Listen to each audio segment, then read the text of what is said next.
नमस्कार, आदाब, अभिनंदन, Radhe Radhe, Ram Ram, a very good evening to all of you. कैसे हैं आप सभी लोग? आशा करता हूं आप सभी बहुत अच्छे होंगे। मेरा नाम है सुनील। स्वागत करता हूं आप सभी का मेरे YouTube channel star education by Sunil sir में। चलिए शुरू करते हैं। एनसीईआरटी क्लास 6 की हम लोग बीते दिनों से पढ़ रहे हैं। अब तक टोटल हमने जो है वो हिस्ट्री सब्जेक्ट के 9 चैप्टर पूरे कर दिए हैं। आज हमारा 10वां चैप्टर है। टोटल इसके 12 ही चैप्टर है, आज 10वां चैप्टर है हमारा। और 10वां चैप्टर हमारा है कि व्यापारी, राजा और तीर्थयात्री के बारे में। तो छोटा सा चैप्टर है और आसान तो है ही है, बिल्कुल आसान है, मुश्किल तो कुछ होता ही नहीं है दुनिया में। चलिए जानते हैं हम लोग। ये तो खैर पहला पन्ना है, बाकी तो सारी चीज़ ठीक है। मुझे एनसीईआरटी पढ़ते ये वाली चीज़ें बड़ी इंटरेस्टिंग लगा करती है। पहले डिब्बा, आप एनसीईआरटी पढ़ते इस डिब्बे को पढ़ते हैं या मैं मतलब कोई भी चैप्टर पढ़ूँ इस डिब्बे को पहले जरूर पढ़ता हूँ। मतलब होता है इसमें कुछ नहीं है, यूँ बावली बूच वाला काम लगता है, लेकिन फिर भी अच्छा तो लगता ही है पढ़ते टाइम पे। आप पढ़ते हैं क्या इसको? अच्छा, आपके पास में बुक्स तो है ना सभी के पास में? ये मैं मेरे पढ़ाने के बाद में आप लोग एक बार खुद से पढ़िएगा, फिर देखिए कितना मजा आता है, जल्दी समझ में आएगा और पक्का हो जाएगा आपको। ठीक है, चलिए तो आज हमें पढ़ना क्या क्या है, टॉपिक्स क्या क्या है हमारे। पहला टॉपिक है हमारा कि व्यापार और व्यापारियों के बारे में जानकारी। हमें जानना है कि बिजनेस क्या होता है और जो बिजनेसमैन थे वो किस टाइप से बिजनेस किया करते थे, किस माध्यम से किया करते थे, कहाँ कहाँ से बिजनेस किया करते थे। एक हमें जानना है समुद्री तटों से लगे राज्य, यानी कि जो कोस्टल लाइन वाले स्टेट्स हैं हमारे, जैसे वर्तमान में बात करते हैं हम लोग तो कर्नाटका हुआ, केरल हुआ, तमिलनाडु, आंध्रा, उड़ीसा, बंगाल। तो ये तटों से लगे राज्य क्यों इतने इंपॉर्टेंट थे और किस लिए इनका जिक्र आया करता है। एक हम पढ़ेंगे सिल्क रूट के बारे में, यानी कि रेशम मार्ग के बारे में, कि कहां से लेके कहां तक जो है रेशम को ढोया जाता था, या दुनिया में सबसे पहली बार रेशम का उत्पादन कहां से शुरू हुआ, क्यों इतना महत्वपूर्ण था ये और किस किस रास्तों से जाया करता था, कहां कहां पे किस किस देश में इसका प्रयोग हुआ है। हमारे भारत में किन राज्यों में इसका सर्वाधिक प्रयोग हुआ था शुरुआत में। बौद्ध धर्म का प्रसार, हम लोगों ने बीते चैप्टर्स में पढ़ चुके थे कि बौद्ध धर्म होता क्या है, इसके संस्थापक कौन थे, इसके बारे में डिटेल पढ़ चुके हैं। लेकिन आज हमें जानना है कि इसका धीरे धीरे प्रसार कैसे हुआ, कैसे एक जगह से दूसरी जगह जाता गया। हालांकि राजा अशोक ने भी इसमें थोड़ी मदद की थी, लेकिन फिर भी बौद्ध धर्म का प्रसार आज थोड़ा और ज़्यादा डिटेल से बाकी फॉरेन कंट्रीज के अंदर भी हम लोग जानेंगे। तीर्थयात्रियों की जिज्ञासा, पहले तो हम ये भी जानेंगे कि तीर्थयात्री होते ही क्या है, और फिर जानेंगे कि तीर्थयात्री एक जगह से दूसरी जगह जाया ही क्यों करते थे।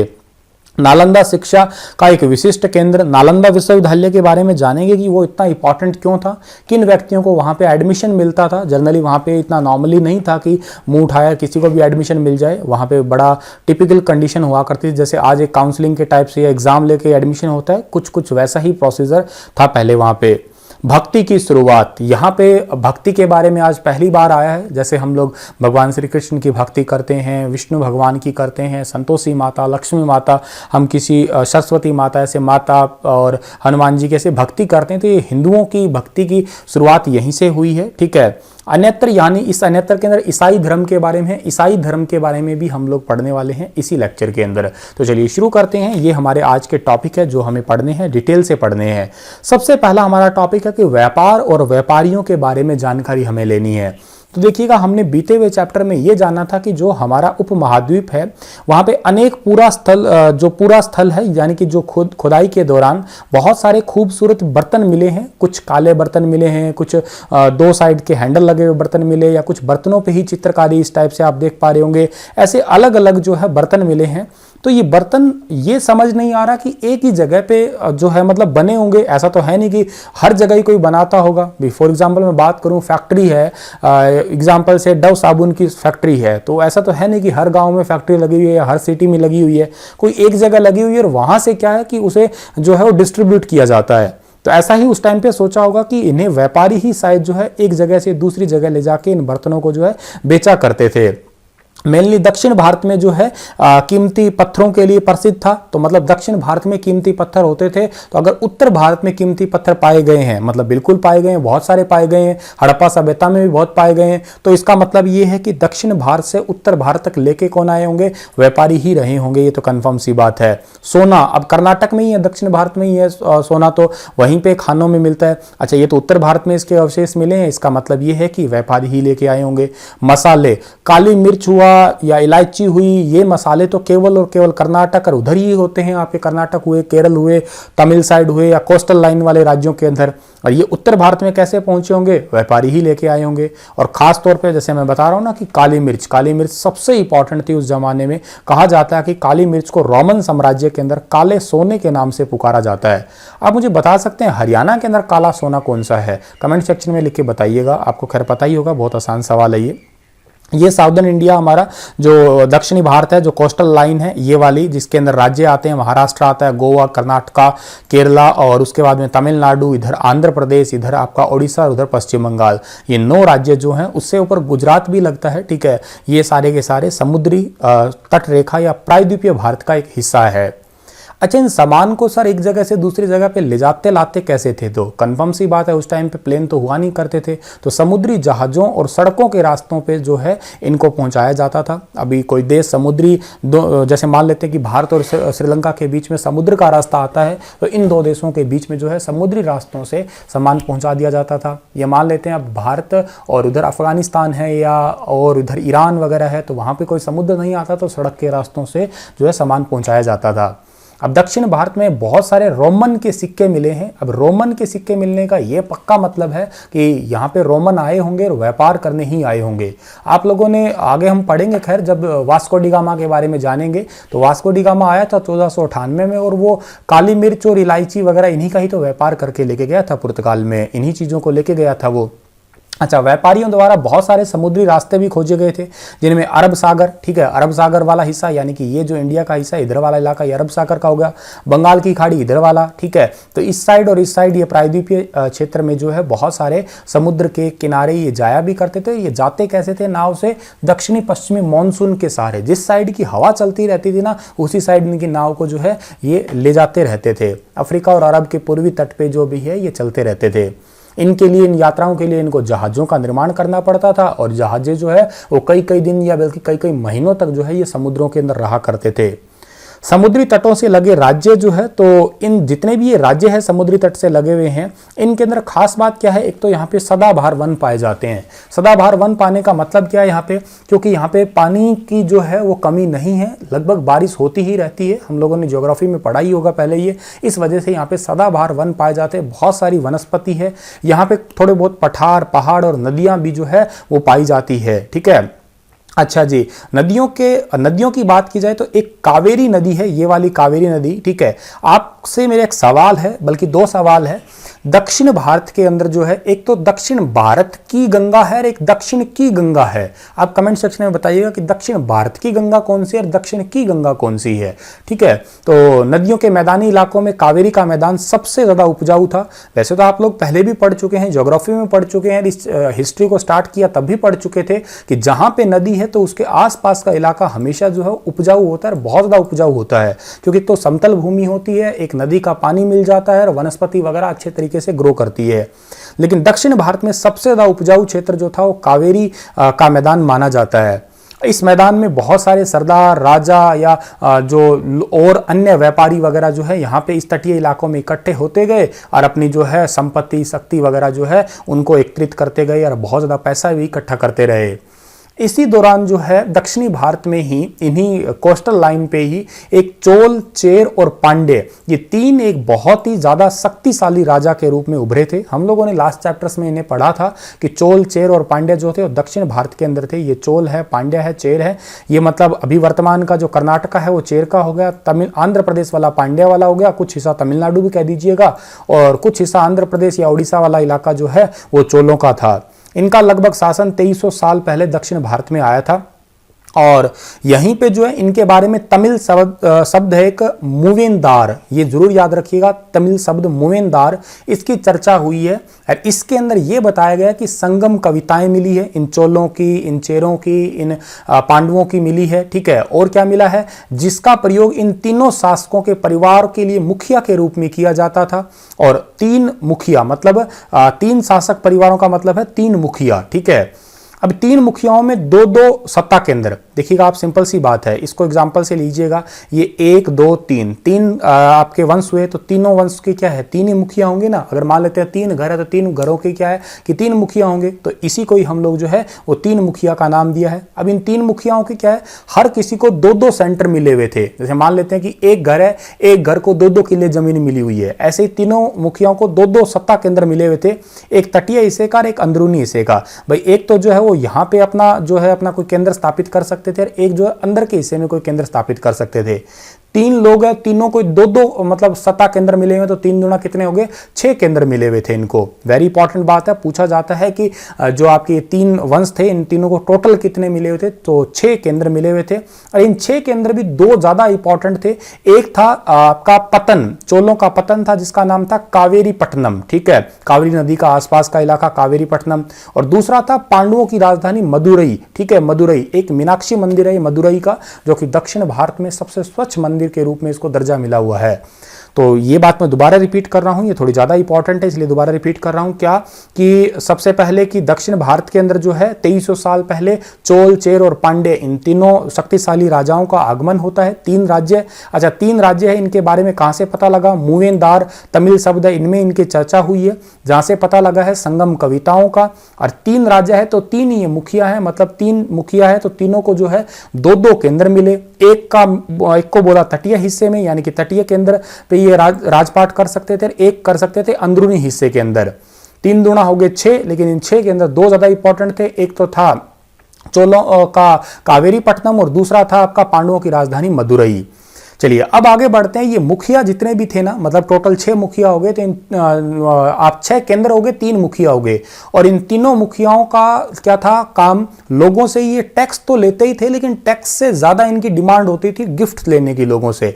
आसपास के इलाकों से थोड़ा बहुत टैक्स ले लेते थे कभी कभी, लेकिन ज्यादातर लोगों से उपहार लेते थे, नजराने लिया करते थे। इन उपहारों को क्या करते थे, कुछ तो खुद रख लेते थे, कुछ अपने रिश्तेदारों को, सिपाहियों को, और अपने राज दरबार में कवि वगैरह भी रखते थे, उनमें भी बांट देते थे। इनके राज दरबार में संगम कवियों ने बहुत सारी कविताएं भी लिखी है, ठीक है, और उन कविताओं के बदले इनको जावरात, सोने चांदी, हाथी, रथ वगैरह जो है कपड़े वगैरह दिए जाते थे गिफ्ट के रूप में। अच्छा, इनके जस्ट बाद में क्या होता है, इनके 200 सालों के बाद में पश्चिम भारत के अंदर, मतलब ये वाला हिस्से के अंदर जो है वो सातवाहन वंश आ जाता है, सातवाहन वंश। और सातवाहन शासक जो है दक्षिणापथ के स्वामी थे। दक्षिणापथ का मतलब ये होता है कि दक्षिण की ओर जाने वाला रास्ता। वैसे सातवाहन इतने स्ट्रॉन्ग थे कि आरंभिक गुप्त वंश जो है इनको भील नहीं हरा पाए थे। दक्षिण का रास्ता जानने में ये बड़े ही स्ट्रॉन्ग थे। दक्षिण में जाना इतना मुश्किल क्यों था, क्योंकि दक्षिण में जाने से पहले बीच में मध्य भारत की विंध्याचल पर्वतमाला वगैरह उनको क्रॉस करना था, और बहुत सारी पहाड़ियां वगैरह भी आड़े अड़ती थी, तो हर एक की बस की बात नहीं थी इतना ज्यादा दक्षिणापथ होना। तो हाँ, सातवाहन के पास में एक ये थी कि दक्षिणापथ थे, यानी कि दक्षिण की ओर जाने वाले रास्ते सारे जानते थे। अब इन 7 वाहनों में सबसे प्रमुख राजा जो रहे थे ना, उनका नाम है गौतमी पुत्र सातकर्णी, ठीक है, ये भी आप जरूर याद रखिएगा। 7 वाहनों के सबसे प्रमुख राजा थे गौतमी पुत्र सातकर्णी। इनका बारे में हमें पता लगा, इनकी मां गौतमी बलसिरी का एक अभिलेख है, उनके ऊपर इनके बारे में सारी बातें जो है वो कही गई है। अब ये सातकर्णी जो है, इन्होंने अपनी सेना दक्षिणी तटों पे भेजी और के साथ पूर्वी पश्चिमी तटों पे भी भेजी है, ठीक है। मतलब ये तो वैसे तो माहिर थे ही थे इधर उधर रास्ते में या दक्षिणी भारत में जो है जाने के लिए। अगली इंपॉर्टेंट बात है हमारी रेशम मार्ग की कहानी। देखिएगा, रेशम आप सभी को पता है कि कीड़ों की लार से बनता है, और बहुत ही मुश्किल काम है, ऐसा आसान नहीं है, ठीक है। कीड़ों को लार छोटी जो है इकट्ठा करके और फिर उसको एक कपड़ा बनाया जाता है। रेशम से कपड़ा बनाने की टेक्निक सबसे पहले दुनिया में चीन में आई है, तकरीबन 7000 साल पहले। तो ये वेरी इंपॉर्टेंट क्वेश्चन हुआ कि रेशम की टेक्निक किस देश में आई, चीन में कब आई, 7000 साल पहले, ठीक है। अच्छा, रेशम, ये वाले रेशम के सारे मार्ग है चीन से आई, और चीन से डायरेक्ट यहाँ पे इस तरीके से जो है भेजा जाता है आपका ये। चीन ने हजारों साल तक जो है इस रहस्य को छुपाए भी रखा था, सीधे तौर पे बताया भी नहीं था कि हमने रेशम की खोज कर ली। खैर, चीन तो है ही हरामखोर, अभी हाल ही में वायरस को ही नहीं बताया, तो ऐसी अच्छी चीज तो बताया ही क्या ये। अब क्या होता था कि चीन से बहुत सारे लोग पैदल, घोड़े और ऊंटों के साथ में जो है ना यात्रा किया करते थे, और जैसे ही यात्रा करते तो अपने साथ में रेशम के कीड़े रखते थे ये। अच्छा, जहां जहां से ये लोग यात्रा करते थे ना, उसको सिल्क रूट कहा जाता है। यही है वो सिल्क रूट जहां पे लोग जो है यात्रा किया करते थे। हमारे भारत में दक्षिणी हिस्से में जो है ये ज्यादातर रेशम का प्रयोग हुआ है शुरुआती दौर के अंदर, और जो बाद में धीरे धीरे ना ईरान और पश्चिमी एशिया के जो है शासकों को उपहार के रूप में रेशमी कीड़े भेजने लग गए, और जैसे जैसे उनको भेजने लग गए तो लोगों को फिर रेशम के बारे में जानकारी होने लगी, और जैसे जैसे जानकारी होने लगी तो 2000 साल पहले रोम के शासक जो थे और धनी लोग जो थे ना, इन रेशमी कपड़ों को अपने फैशन के रूप में बना लिया और पहनने लग गए। ऐसे रेशमी कपड़ा महंगा बहुत होता है, आप सभी को पता है ना कि बनारस की रेशमी साड़ी बहुत महंगी है, ठीक है। और रेशमी वैसे भी कपड़े होते ही बहुत महंगे हैं। गर्ल्स वगैरह इनके बारे में खैर अच्छे से जानती होंगी, ठीक है, कि ये कितने की महंगी है, क्या है। इनकी कीमत बहुत ज़्यादा है, और अच्छा, कीमत ज़्यादा होने का एक कारण और भी है, क्योंकि चीन की बहुत बड़ी बड़ी पहाड़ी और रेगिस्तानी इलाका, बर्फ़ का रेगिस्तान वगैरह जो है वहाँ से होके गुजरना पड़ता था, और बीच यात्रा के दौरान जो है कुछ लोगों को टैक्स भी देना पड़ता था, व्यापारी वगैरह से कई लोग जो है टैक्स ले लेते थे, इस वजह से इसका रेट जो है वो महंगा था। अच्छा, इस के दौरान जो है बहुत सारे लोग ऐसे भी थे जो इनको थोड़ा सा इनकी सुरक्षा किया करते थे, इनको आक्रमणों से बचाया करते थे, ठीक है। और जो आक्रमण से बचाने वाले थे इन सिल्क रूट पे चलने वाले लोगों को, उनमें सबसे प्रसिद्ध हुए कुषाण। लगभग 2000 साल पहले जो है मध्य और पश्चिमोत्तर भारत के अंदर, ठीक है, यानी कि ये वाला सारा इलाका ये कुषाण एम्पायर था उस टाइम का सारा। इनके दो मुख्य शक्तिशाली केंद्र थे, एक तो था पेशावर जो कि वर्तमान में पाकिस्तान के अंदर पड़ता है, एक मथुरा, ये तो हमारे भारत के अंदर है ही है। इसके अलावा तक्षशिला केंद्र भी जो है इनका एक राज्य का केंद्र था, ठीक है, उस टाइम पे। उसके बाद में जो है मध्य एशिया से होकर सिंधु नदी के मुहाने पे इन पत्तों पे सिल्क रूट जो है, सिल्क रूट ये सिंधु नदी यानी कि पाकिस्तान और अफगानिस्तान तक जो है वो फैला हुआ था, और धीरे धीरे रोमन साम्राज्य तक पहुंच गया था। और सबसे पहले सोने के सिक्के जो हैं वो किसने जारी किए थे, वो भी कुषाणों ने जारी किए थे, ठीक है, इस उपमहाद्वीप के अंदर। और सिल्क रूट पे जितने भी लोग व्यापारी वगैरह थे वो इन सोनों को सिक्कों का जो है प्रयोग किया करते थे व्यापार के दौरान। अगला इंपॉर्टेंट कंसेप्ट है हमारा बौद्ध धर्म का प्रसार। कुषाणों के सबसे प्रसिद्ध राजा का नाम था कनिष्क। करीब 1900 साल पहले उन्होंने शासन किया था, और बौद्ध परिषद का उन्होंने एक गठन किया था जिसमें बहुत सारे विद्वान जो है इकट्ठे होकर एक महत्वपूर्ण विषय पे चर्चा किया करते थे। इसी जो एक सभा के अंदर एक व्यक्ति या एक कवि रहे हैं जिनका नाम है अश्वघोष, जो कि कनिष्क के दरबार के ही थे। उन्होंने बौद्ध धर्म के बारे में जो है संस्कृत के अंदर लिखना शुरू कर दिया था, और इस टाइम पे बौद्ध धर्म की एक नई धारा आ गई जिसका नाम है Mahayana. Very very very very important है, आप इसे हाईलाइट कर लीजिएगा, बहुत बार एग्जाम में पूछी है, इवन आईएएस एग्जाम तक पूछी गई है।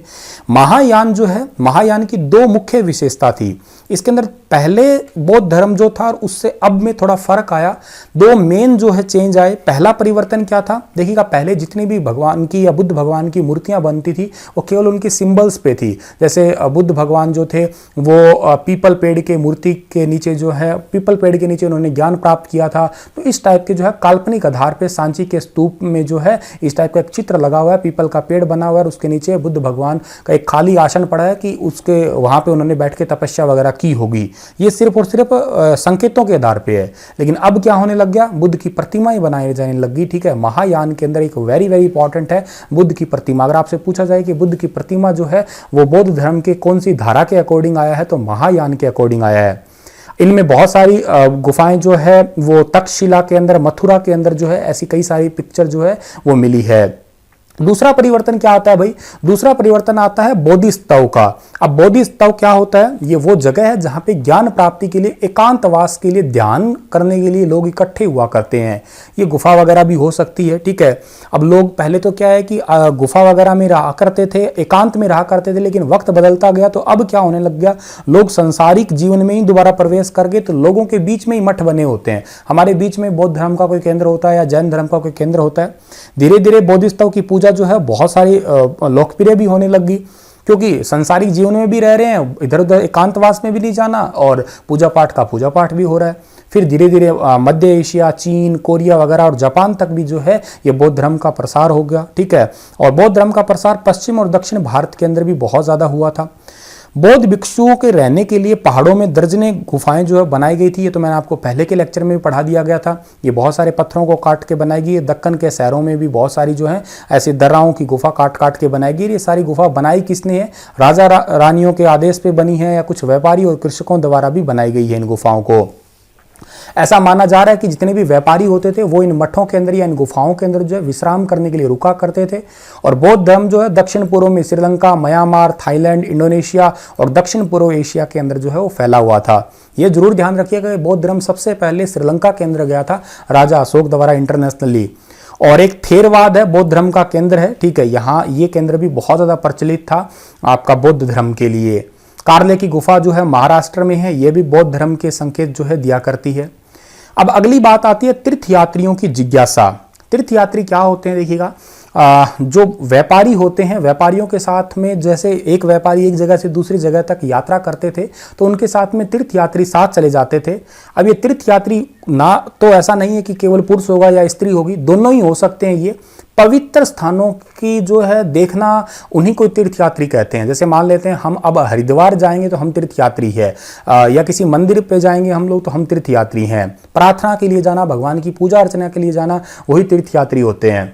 अब बुद्ध जीवन के बारे में बहुत सारे तीर्थयात्रियों ने बताया, लेकिन उनमें से कुछ चीनी बौद्धी व्यक्ति जो आए हैं भारत के अंदर, पहले हैं 1600 साल पहले आए हैं फाशियन, दूसरे आए हैं 1400 साल पहले स्वेन तसांग, और तीसरे जो आए हैं उनका नाम है करीब 1350 साल पहले आए हैं इत्सिंग। ठीक है, इनके नाम तो बहुत ही भयंकर वाले हैं, टिंग तांग टुंग मुंग है, लेकिन आप प्लीज इनको याद कर लीजिएगा। ठीक है, इन्होंने तीर्थयात्रियों ने अपनी यात्राओं का वर्णन लिखा है सभी ने, और अपने यात्रा के दौरान आई मुसीबतों के बारे में बहुत ज़्यादा बताया इन्होंने। अपनी यात्रा के दौरान इन्हें बहुत सारा टाइम लग जाता था, कई बार तो कई साल लग जाते थे इन्हें, और एक जगह से दूसरे जगह के बारे में, जगहों के बारे में, उस जगह की खासियत के बारे में उन्होंने अपने सारा किताबों के बारे में लिखा है। फाशियन एक व्यक्ति है, इन्होंने जावा होते हुए चीन तक पहुंचे थे ये। ठीक है, तो कैसे कैसे इनको समुद्र में जो है व्यापारियों के साथ थे, इनका जहाज जो है वो डूब गया था तो सारा सामान इन्हें फेंकना पड़ा था, मुसीबतें आ रही थी। ठीक है, बहुत ज़्यादा इनका मुसीबतों का सामना करना पड़ा था, तो इन सब बातों के बारे में इन्होंने जो है लिख रखा है। हालांकि इन्होंने जो है सोना, चांदी, चंदन की लकड़ी की बनी बुद्ध की मूर्तियां जो है 600 से ज़्यादा अधिक पांडुलिपियां हैं इकट्ठा की थी, और ये चीन लेके जा रहे थे, और 20 घोड़ों पे ये लाद के लेके जा रहे थे। लेकिन उनमें से 50 पांडुलिपि जो है उस टाइम पे खो गई, क्योंकि नदी के अंदर जो है इनकी नाव पलट गई थी, और बाकी जो बची थी उनको उन्होंने अपनी पूरी ज़िंदगी में संस्कृत से चीनी अनुवाद करने में, कन्वर्ट करने में लगा दिया। इस दौरान एक शिक्षा का केंद्र आता है नालंदा विश्वविद्यालय। अब ये नालंदा विश्वविद्यालय जो था बहुत इंपॉर्टेंट था। यहाँ पे स्वेन तसांग और बहुत सारे तीर्थयात्रियों ने ये कहा है कि वास्तव में यहाँ पे टीचर जो थे वो दिमाग में, योग्यता में सबसे ज़्यादा आगे थे, और ईमानदार भी थे, और बौद्ध धर्म का पालन भी करते थे। हालांकि यहाँ पे जो है हर प्रकार के बौद्ध धर्म की शिक्षा दीक्षा को मानना पड़ता था, हर एक व्यक्ति को एडमिशन नहीं मिलता था।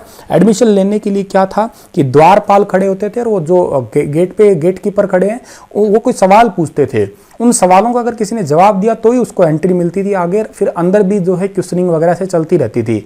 10 में से 7-8 लोग तो इन द्वारपालों से ही रिजेक्ट हो जाते थे, वो जवाब दे ही नहीं पाते थे। अगली इंपॉर्टेंट बात है भक्ति की शुरुआत। हमें देवी देवताओं की पूजा का चलन शुरू हो गया। ठीक है, अभी जैसे कि भगवान विष्णु हुए, या शिव जी हुए, ब्रह्मा जी हुए, श्री कृष्ण हुए, ऐसे देवी देवता, सरस्वती माता हुई, लक्ष्मी माता हुई, ऐसे पूजा का जो है वो पूजा अर्चना का चलन शुरू हुआ, और हिंदू धर्म में जो है इनकी पहचान हुई बहुत ज़्यादा। इसमें भगवान शिव, विष्णु, दुर्गा, देवी देवता सारे शामिल थे, और एक वराह जो है वो भगवान विष्णु के अवतार है, और कहा जाता है इन्होंने पृथ्वी जो है पानी में डूब रही थी तो उन्होंने वराह अवतार लेके पृथ्वी को जो है वो पानी में डूबने से बचाया है। ठीक है, और भक्ति उस समय में काफ़ी लोकप्रिय बन गई थी। किसी भी देवी देवता के प्रति श्रद्धा रखना ही भक्ति जो है वो कहलाती है। अब इस भक्ति के लिए ऐसा नहीं है कि कोई अमीर होगा या कोई गरीब होगा, कोई भी व्यक्ति है उसके सबके लिए भक्ति के मार्ग जो है खुले हैं। हिंदुओं के बारे में सबसे ज़्यादा भक्ति का पता लगता है भगवत गीता के अंदर और महाभारत के अंदर पता लगता है, जिसमें भगवान श्री कृष्ण और अर्जुन के बारे में संवाद वगैरह सब कुछ बताया गया है। ठीक है, उपदेश कहा गया है कि भगवान श्री कृष्ण ने कहा है कि दुनिया में सब लोगों को जन्म भी मैं देता हूँ और ख़त्म भी मैं ही करता हूँ, कि सच्चिदानंद रूपाय विश्वो तपत्यादि हेतवे तापत्रय विनाशाय श्री कृष्णाय व्योम नमः, क्योंकि ख़त्म करने वाला भी मैं और विश्व को बनाने वाला भी मैं। और धीरे धीरे ये पूजा अर्चना पूरी दुनिया भर में फैलती गई, और लोग आडंबर या टोने टोट के वगैरह से निकल के ईश्वर के प्रति जो है लगन से पूजा करने लगे। इन्होंने काफ़ी सारी मूर्तियां वगैरह भी बनाई है। भक्ति जो है वो भज शब्द से निकला है, ये भी आपको याद रखना है। भज का सिंपल मतलब होता है विभाजित करना या हिस्सेदारी होना, जिसका मतलब होता है कि भगवान और भक्त के बीच में एक संबंध होता है, एक अलग ही प्रकार का। ठीक है, ठीक है जी। तो ये तो भगवान और भक्ति के बारे में बात होगी। जो इनकी भगवान की मूर्तियां वगैरह बनाई गई थी वो एक खास जगह पे रखी गई, जिनको ही हम लोग जो है मंदिर का रूप दिया करते हैं। मंदिर के अंदर बहुत सारी चित्रकला, शिल्पकला वगैरह जो है दिखाई गई है। हिंदू शब्द कहाँ से निकला है? हिंदू सिंधु नदी के किनारे जितने भी लोग रहते थे, ठीक है, वहीं से निकला है, इंडस से निकला है ये। तो अरबों और ईरानियों द्वारा जो है इसका उपयोग किया जाता था। ये हम लोग पहले ही चैप्टर में पढ़ चुके थे। अब हमारी अगली बात आती है 2000 साल पहले एशिया के अंदर एक ईसाई धर्म का उदय हुआ था। ठीक है, और ईसा मसीह का जन्म जो है वो बेथलेहम में हुआ था, जो कि रोमन साम्राज्य का एक हिस्सा था उस टाइम पे। ईसा मसीह भी स्वयं को इस संसार का उद्धारक बताया करते थे। उन्होंने कहा था कि दूसरों को प्यार देने और उसी तरह दूसरों पर विश्वास करने जैसा उपदेश इन्होंने दिया था। इनकी एक बहुत इंपॉर्टेंट बात है जो मुझे बड़ी अच्छी लगती है कि जैसा हम दूसरों के साथ व्यवहार करना, जैसे मान लेते हैं हम उम्मीद करते हैं कि ये हमसे अच्छे से बोले, ये हमसे प्यार से बोले, ये मुझे प्यार करे, तो अगर हम किसी दूसरे से उम्मीद रखते हैं तो वैसी उम्मीद सामने वाला भी तो रखता होगा ना। ठीक है, तो जैसी उम्मीद आप दूसरों से रखते हैं वैसी उम्मीद जैसा काम आप उसके साथ भी किया करें। मतलब अगर आप किसी दूसरे को तकलीफ दोगे तो आपको वो कैसे प्यार दे सकता है? तो मतलब क्या है कि प्यार दो, प्यार लो, तकलीफ दो, तकलीफ लो। तो ये ईसा मसीह की बहुत अच्छी शिक्षा थी और इससे आपको भी सीखने को मिलता है कि आप हमेशा दुनिया में हर किसी को प्यार कीजिएगा। हर किसी को प्यार करने का मतलब हर किसी के साथ हंस के मुस्कुरा के रहिएगा। किसी से गुस्सा, नफरत या दुख दर्द वाली बातें ही मत करिएगा, या किसी को चुभने वाले शब्द कहिएगा ही मत, क्योंकि सोच कीजिएगा अगर वही शब्द कोई आपको कहे तो आपको कितना ज़्यादा फील होता है। तो एक अच्छे इंसान बनने की कोशिश कीजिएगा, यही हमें किताबें सिखाती है। ईसा मसीह के उपदेश जो है वो बहुत सारी जगह, बहुत धीरे धीरे पश्चिम एशिया, अफ्रीका, यूरोप के अंदर धीरे धीरे पसंद किए गए थे। ठीक है, तो चलिएगा, इसी के साथ ये लेक्चर हमारा समाप्त होता है। बड़ा इंटरेस्टिंग था, भगवान, ज्ञान, धर्म के बारे में ही सारा चैप्टर था हमारा। आप लोगों के लिए MCQ है। आप पहले तो मिलान करिएगा कि दक्षिण पथ के स्वामी कौन होते थे भाई, दक्षिण पथ के बारे में सबसे ज़्यादा अच्छे से कौन जानते थे, मूविनदार कौन थे भाई, ठीक है, अश्वघोष कौन थे, और बोधिस्तव क्या होता है, श्वेन तसांग जो है वो क्या है। तो इनके बारे में आप बताइएगा अच्छे तरीके से। रेशम बनाने की कला की खोज लगभग 7000 साल पहले हुई है, ये सही है गलत है बताइएगा, ये सही गलत के बारे में बता दीजिएगा।